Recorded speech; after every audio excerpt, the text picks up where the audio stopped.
Hello mga langga, good morning. Magandang tanghali na ba? Magandang tanghali po sa inyo pala. Kumusta kayo dyan ngayon mga langga? So ayun, nagluluto po ako ng aming tanghalian kasi si Insik ay andun po sa bayan, hinatid po yung mga pinsan niya. Pumunta kasi yung mga pinsan niya dito mga langga. Kaya ayun, nandun siya sa bayan since tanghali na, kaya mauna na kaming kumain. Tapos dito yung pinsan din niya, si Manianan, dito manananghalian mga langga. Kaya nagluluto ako ngayon ng chicken feet, adobong chicken feet mga langga. So ayun, sabi ni Insik pag matagalan daw siya mauna na kami kasi hinatid niya pa yung mga pinsan niya. Pumunta kasi kahapon yung mga pinsan niya mga langga, pumasyal dito, tapos ngayon umuwi, hinatid niya. Tapos yun, tingnan na natin yung niluto ko mga langga. Supposedly, kanina pa ako nagsimula. Malapit na siyang maluto. So, tingnan natin. So, dito po ako nagluto sa aming mesa mga langga. Nilagyan ko lang ng tabla para hindi masunog yung ating mesa, no? Kasi ginagawa natin yung kusina natin mga langga. Inayos natin yung ating kusina.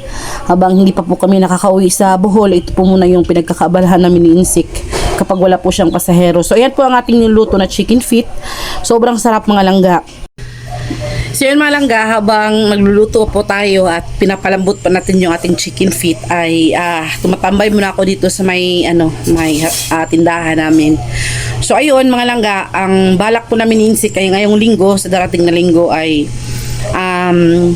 punta na po kami ng isla para po masimula ng ayusin yung kubo ni mama mga langga, no? So bahala na si Batman mga langga.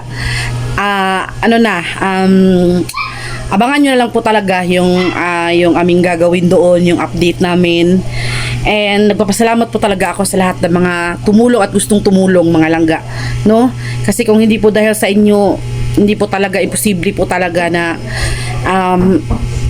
matulungan ko si mama sa ngayon sa kanyang sitwasyon. So walang sawang pasasalamat po talaga mula sa akin mga langga, mula sa aming pamilya. Kaya si Lord na po ang bahalang gumanti sa inyo, sa inyong kabutihan lahat mga langga. Kaya thank you very very much sa lagi nyong panunood sa aming mga vlog. Maraming salamat po talaga mga langga. So ayun, kasama ko po dito ang aking anak na si Sphinx. My baby, kung gumot. Balikan po natin yung ating niluto na chicken feet mga langga, adobong chicken feet. O tingnan niyo naman yun. Ang ganda ng itsura niya mga langga, di ba? Nilagyan ko siya ng maraming sibuyas dahon mga langga. Tapos nakikita niyo naman sa itsura na medyo medyo tuyo na siya. Ganyan yung luto na gusto ni Insik mga langga. Ayaw niya kasi yung medyo masabaw. Kasi daw parang malansa pa yung tingnan. So yan yung luto na gusto niya, o di ba? Malambot na po talaga yung diyan mga langga, yung chicken feet. Malapit na po talagang maluto at makakakain na tayo nito mga langga, no? So sayang lang si Insik wala dito ngayon, pero titirhan natin siya mga langga. Magtira tayo ng para talaga sa kanya lang, char. Di ba, mahal natin yun eh. So yan, tingnan nyo naman yan mga langga, no? So sa mga hindi pa nakapagluto dyan, subukan nyo na itong lutuin mga langga. Hi mga langga, kain tayo. Meron po ako ditong kanin na mais na kanin mga langga. Tapos of course ang niluto ko na chicken feet. So meron ako mga kasama dito mga langga, pero kuan lang kanang baka hindi sila komportable kung may camera ba dito man di mo makausman yan ang manok ere. So kain tayo mga langga, kuha tayo dito ng chicken feet.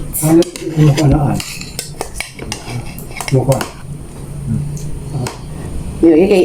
Diba, yung manay nanay ko, nanay ubo. Bawal ang manok. So, dito yung pinsan ni Insik mga langga, si Manoy. Sama ka sa mesa, pero di lang ako sila sinali kay para meron silang makadisla komportable ba nga. Mukhaon nga na yung camera. Dito ni si Papa mga langga. Si wala pa dito kay hindi pa dumating. Kain tayo mga langga. Ito. Ayan o.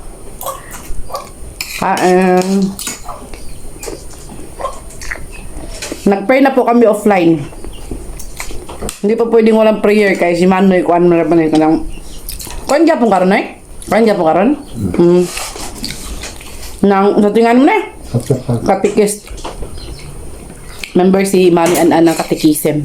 Kilala niyo naman si Manoy, no? Yung pinsan ni Insik na gumawa nitong bahay namin ba? Makain tayo.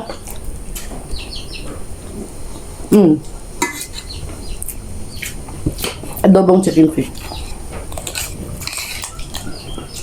Makagwapa kung yung tiwas man, no? Kaya bahag collagen. Sana all. Huwag kayong mag-alala mga langga kayo. Tinirhan ko naman si Insik.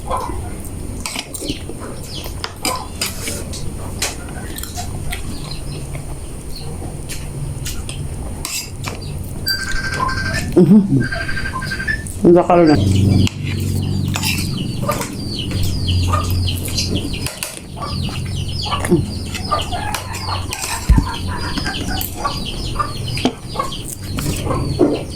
Meron din po kami ditong mga langga. Bangos, yan. Paksiw na bangos kay yung meron kasi kami bisita kagabi. Niya. O kahapon. Bumili ng bangos. Ito. Kunin natin yung tiyan na part. Ang sarap man yan. No, ikaw niya yun ha. Ayan nga. Tingnan nyo naman yan. Belly. Diba? Yan tayo. Masarap pala magkamay mo nga.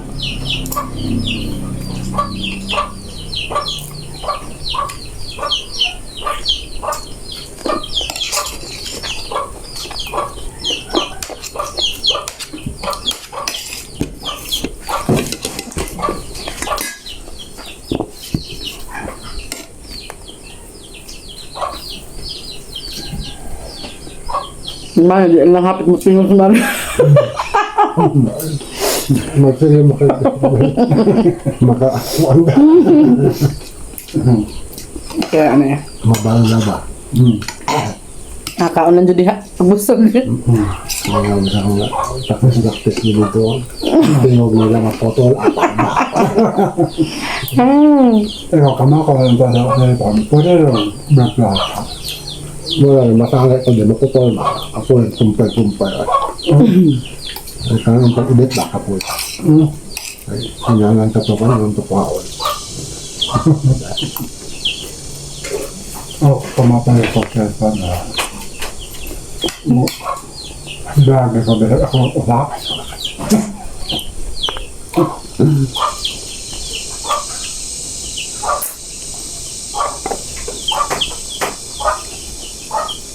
Deli. Bangus. Sarap naman. Mamukot mo to? Huwag nyo na mablihi dahil eh. Ano lang? Asa ka pa kalabang.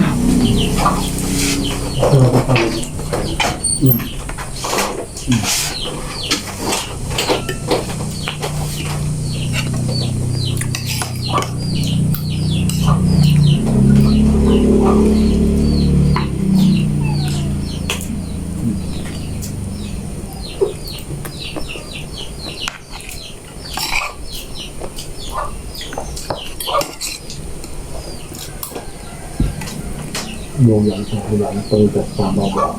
Hindi ako matuwa. Nakabang ka kayo? Hindi naman. Ang lama ako ng silungan. Hindi nga dito sa pakmanita. Bakit nila? Pa, sudaan. Ako manipan. Magisilungan ko. Ito gawin ko niya ang yamanita. Oo. Ano mo ko? Sumasabayan sa kaya. Sumasabayan ko na.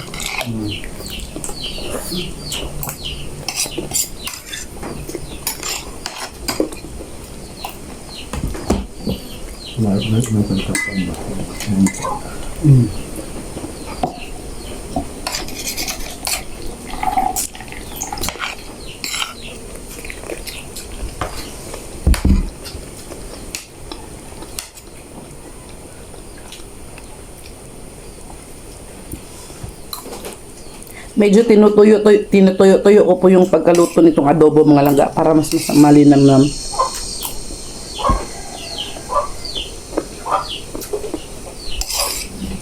Ayaw kasi insik yung masabaw ba, kaya malansa daw.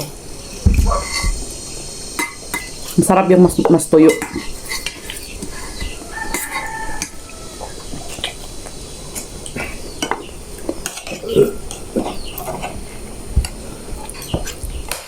Nag-ano kasi, nagkatay si silang Kuya Rot, Ate Rot, may iba, sa isil, ihaw mo silang manok.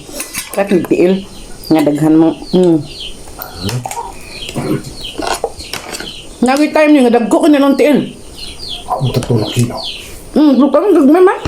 3 kilo ila manok ko. Sabi. Sige, garmet niya mga duha sa lagura. Gagmay ma. Daghan ka ng manok kaya. Kaya kang ihaw na.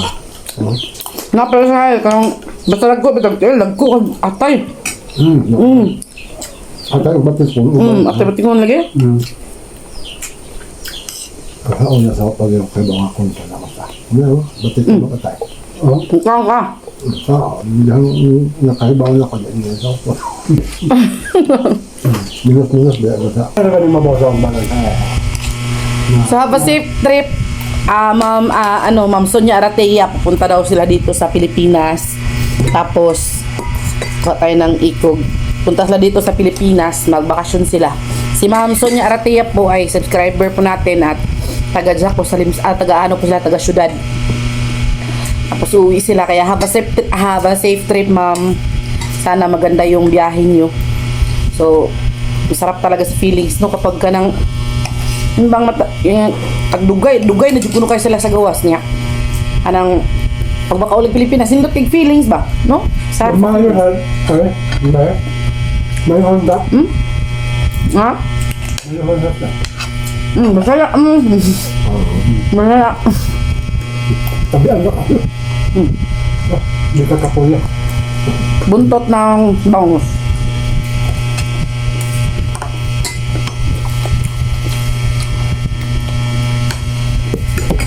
Ang pinakamatinik sa part ng bangus ay yung buntot talaga. No, kaya yung iba din dibon, pero pag bumili ka naman ng dibon na bangus na, mahal. Kaya og na lang. Wala din naman nagdidibon dito sa Katmon, mga langga. Masarap to siya kung gawin mong ano bitaw, yung parang Spanish na ano ba, yun ba, pati tinik, makakain mo. Kain na yan. Experience pa ha.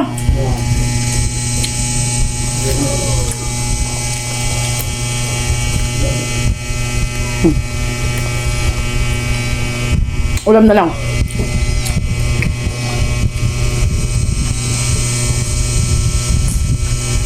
Sino dyan ang mahilig sa chicken feet, malangga?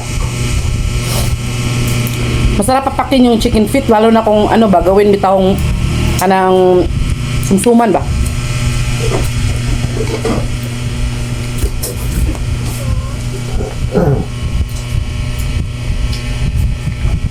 May kaog ba nila? Sino dyan ang mahilig pumapak ng chicken feet?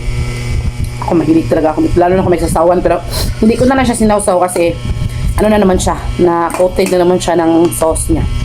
Masarap pa rin.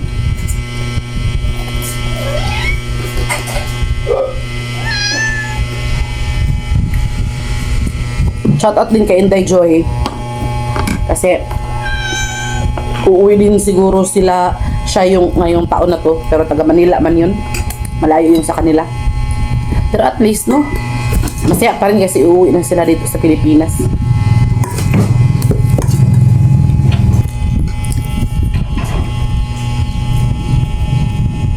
Nasa ano niya, somewhere in Manila lagi, Cavite ba yun?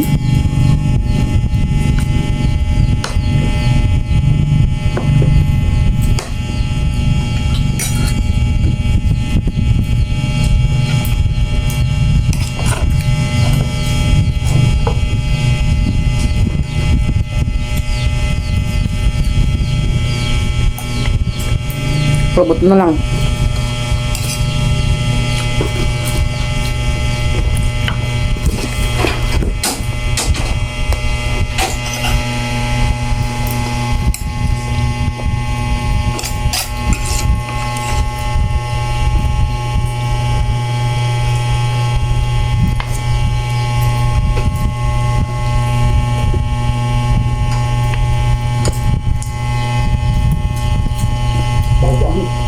dami sabaw.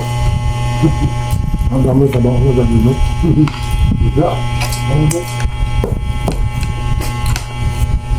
I'm done mga langga. Dami kong buto. Mga buto ng chicken feet.